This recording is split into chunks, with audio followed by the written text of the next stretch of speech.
Intricate Intricate. Welcome back to the channel, everyone. Today we're tackling a concept that makes most beginner programmers' heads spin. But once you get it, you'll feel like a coding wizard. We are talking about recursion. But before we start the loop, do us a huge favor. Hit that subscribe button, drop a comment, and share this video. Help the Intricate Devo community grow so we can keep making these complex topics simple for you. So, what is recursion? In Java, it's simply the technique of a method calling itself. It sounds like a circular argument, right?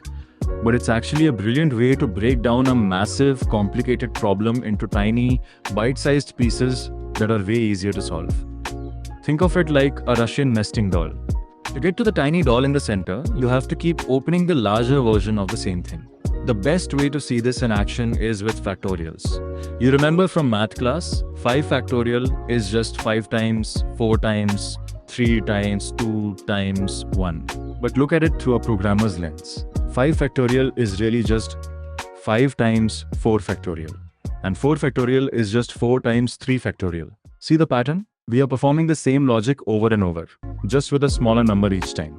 Check out this code snippet on your screen. Public static int factorial int k if k greater than 0, return k times factorial k minus 1 by else return 1. Let's pause for a second for an interactive challenge.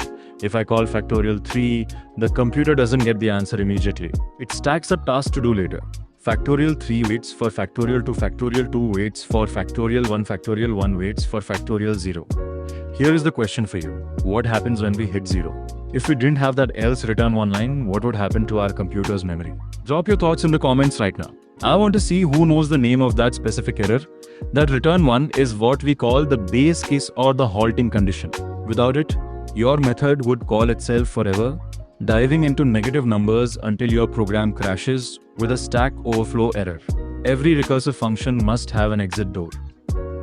And in our example, once factorial 0 returns 1, the stack starts collapsing back up, multiplying the numbers until we finally get our result, 6.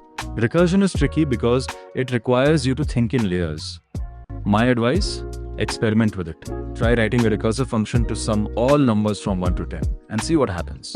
Thanks for watching another tutorial here at Intricate Devo. If this helped you visualize the nesting dolls of Java, give us a like and tell a friend about the channel. Keep coding, keep calling those functions, and we'll see you in the next one.